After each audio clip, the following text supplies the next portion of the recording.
Hello there, ladies and gentlemen. This is Orphan Last, aka Skylar Madison, and today I'm going to model a science fiction gun that I think is based on an existing gun, and I think it's called a Rex or something like that. It's kind of like a 44 Magnum, but the design of this gun that it's based on is rather cool looking, and I need assets for my Galactic Ring project. And once again, for those of you that aren't familiar, the Galactic Ring is a Creative Commons comic book that I'm working on, and I'm wanting to use 3D models in order to kind of visualize and stage the scenes and camera angles and such like that. I think that's a good way to learn Blender, because if there's problems with the mesh, although it matters in terms of the learning process of how to use Blender, in the end it doesn't matter quite as much in terms of what I'm going to be using these models for. In the end, people are going to be seeing my line work in the comic book as I use these models as my reference. And I'll be sharing all of the models for the Galactic Ring for free on my Discord server. A link to my Discord server is in the video description below. If you'd like free models, might as well join. So basically, since I am making these models while I'm still learning the software, if I really screw up a model, one of you guys that might know more about Blender can not only get a free model, but also, if you can find it in your heart to help me out and give suggestions and maybe do a screen share or something, you can give me some pointers. That would be great. You get a free 3D model with a cool design made by me, and I might get pointers. I might get someone that wants to collaborate and improve upon the design, or whatever goodwill or thoughts of collaboration and camaraderie that you might have in your heart. That it's all appreciated. Or you could just be in it for the free 3D model. That's cool too. And it's Creative Commons, keep that in mind. I think it's all a rather nice arrangement, to be honest. If you choose to be active in this project, it's all up to you. If this interests you at all, feel free, once again, to join my Discord server. A link to my Discord server is in the video description below, again. Now, I'm new to using the paid plugins, HardOps, Box Cutter, and Mesh Machine instead of Blender. So naturally, although I love how Box Cutter and HardOps are able to automatically create a new bevel modifier for each and every edge, if I so chose, what I don't appreciate is how I screwed it all up. I wound up applying all of my modifiers like an idiot and kept tinkering with the topology, because I know for a fact that I really don't know anything about topology, and I really thought that Mesh Machine would be able to help me out if there were any major problems or anything like that, but evidently there's plenty of situations where Mesh Machine won't do a dang thing if there's even one face that doesn't have 4 edges. And sometimes that try, or whatever it is, that might have more than 4 sides, can be really problematic to find somewhere in that wadded up topology mess that, you know, a bevel can create. And in that case, if it's in that wad of strangled up topology, if it's in there, I wouldn't be able to find it even if I tried. It's better just to delete it all and start over and maybe do it by hand a little bit. Off camera, I feel like I've fixed most of these beveling problems, but when I check the face orientation, I do see some weird things going on, and I'm not entirely sure what I'm supposed to do about it. Even while editing this together, I find myself taking a break here and there to try to figure this thing out and try to improve upon it. I think little slice operations done with the Ngon tool, where you cut a seam through the mesh and it makes this really nice looking miniature gap between 2 meshes, and the bevel can interact with that, and it just kind of looks kind of cool. I think what it does is it just makes your mesh a big gaping hole, just this open mesh.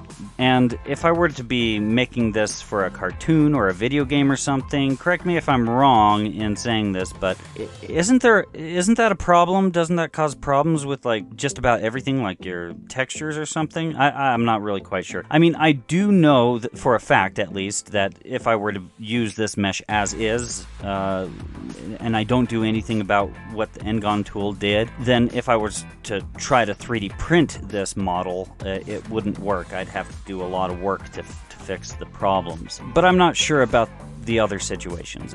Like if I were to be using this inside of a video game or inside of a cartoon or something, then I don't know, who knows, maybe it's just fine. But it just seems like a problem to me when I look at the face orientation and I see a bunch of red here and there. If it really is a problem, then I guess I still have quite a bit of work needing to be done here, but that's fine. If somebody wants to clean it up when I share it on my Discord server, great. Otherwise, I'll eventually get around to fixing it up a little bit more. Ultimately, I think that maybe, just possibly, I might just think up a way how I could just paint in those little creases that the N-Gon tool is capable of making. But, you know, this is kind of an area that is kind of my weak point with Blender. I don't know anything about textures, UV maps, or bump maps, or anything like that, or any of the other terminology that has to do with textures and all that good stuff. I even though I may know the term, it doesn't mean that I necessarily know what that term means. Like a UV map, I have no idea,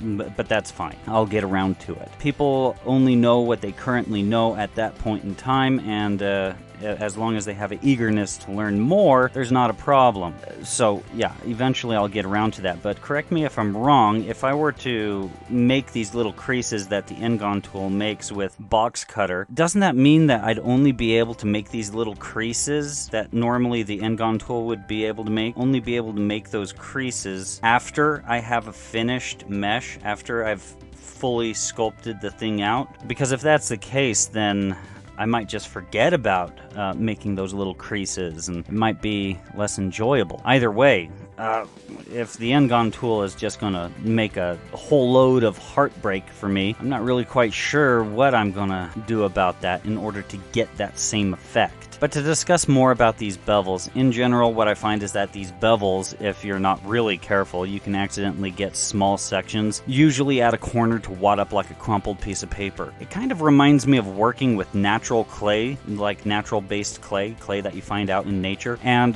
putting too much water on it while you're sculpting on the surface. Basically, the clay begins to act rather uncooperatively. But the main difference from the clay issue to a 3D mesh, when it's something comparable happens, is that with the natural based clay, all you need to do is just step away for about 10 minutes and then the clay's all set up and ready to continue sculpting. But that doesn't really work with the 3D mesh. The most it can do, taking a 10-minute break, is just making it so that you calm down a little bit and maybe accept that things are not working out quite as well as you wanted them to. I think I should have maybe tried a weld modifier at the bottom of the stacking order to see if that could resolve at least some of these issues. And to go ahead and progress the conversation a little bit further, last time I shared one of these 3D models with you guys on my Discord server, I shared it as a .obj file, and the materials and such didn't wind up being on that shared model. If there's a better file format where I could actually share the actual, textures and the materials and such, then that would be great. Working in 3D is fairly new to me, so I don't know what type of file formats are ideal for this sort of thing, trying to share them with people. But in general, if you guys wanted to use these 3D models as teaching opportunities, or wanted to improve upon the designs, or just have them, then great. Just keep in mind that although they're good designs, they're coming from a newbie working in 3D. Now, I did wind up deviating from the concept art that I drew, and I felt like I could do that because it's not like I'm going to piss off the concept artist, and it's not like the concept artist is going to accuse me of changing their design, because ultimately I'm the guy that was the concept artist. So, cool beans. You'll notice that there's 2 exhaust ports at the bottom of the gun in front of the trigger mechanism, and although this has a revolver section to the gun, it also has a magazine. And that may sound like an oxymoron, but that's because in the Galactic Ring, the revolver is to shoot projectile bullets, and there's specific situations where you might want that, and the magazine holds a powder substance, which is converted into something, whatever, a laser-like something. Maybe a plasma, I don't know. I'm going to throw the idea out to you guys on what you guys would like the laser things to be based on. I mean, it was kind of after the fact that people decided, oh yeah, you know, the lasers in Star Wars are plasma. Because ultimately a laser is just light. It doesn't even remotely resemble a laser in Star Wars. Anyhow, the reason why I decided that the magazine would be based on a powder, it would have powder inside of it, is because every civilization inside of the galactic ring depends on various types of powder. The powders are usually used as a drug to power the magic system. Like, seriously, you snort this stuff and then you wind up with magical powers. So yeah, basically the galactic ring is kind of like my version of Star Wars. If I were to create something kind of similar to Star Wars but with my spin on it, having enough originality to where it's 100% my own but kind of inspired by visuals and ideas from Star Wars, this is what I would kind of come up with. I mean, this thing is not like the Galactic Ring. The Galactic Ring, actually, you can see where they took inspiration from. Like, General Grievous is kind of like the entire Savage Wars, basically. If you guys have read that book series, like, you can see it. You can totally see it. But these powders, they're also used as variously different types of tools, like the red powder inside of it can be used as a fuel source or whatever else I can come up with while I'm writing this thing. Feel free to give suggestions if you can have other cool ideas as to what other purposes different types of powders might be used for. I'm all ears, and you know, I'm all up for suggestions and such like that. So the final sculpt is coming up on the screen right now, and I think it came out looking really good. I think there's a lot of topology problems. I had to learn how to render in order to get the camera to spin around it and show you guys that thing, and so this is a little animation. Something about the shadows don't look quite right, but you know, in general, I think this communicates what I sculpted rather well. I'm proud of the design. I'm not proud of how I made the topology, and I'm not proud of the bevels, and I'm not proud of all of those N-gon cuts. That's what I'm frustrated with right there. But yeah, in the end, I am happy with the overall shape and such. I can use this as is, as the model, to help me make this comic book. So, cool beans. I'm a happy camper right here. Anyways, guys, that pretty much concludes it for this video. If you guys enjoyed it, please feel free to like, share, and subscribe. And if you guys would like to get more notifications from me and participate with my community a bit more, feel free to join my Discord. A link to my Discord is in the video description below. If you'd like to support this channel, there's an image of a t-shirt in the upper right corner of the screen. It leads to my Teespring. If you'd purchase a t-shirt, any support would be much appreciated. If you've enjoyed this content and would like to see more, feel free to click on anything else that's appearing on the screen right now. Thank you very much for your time.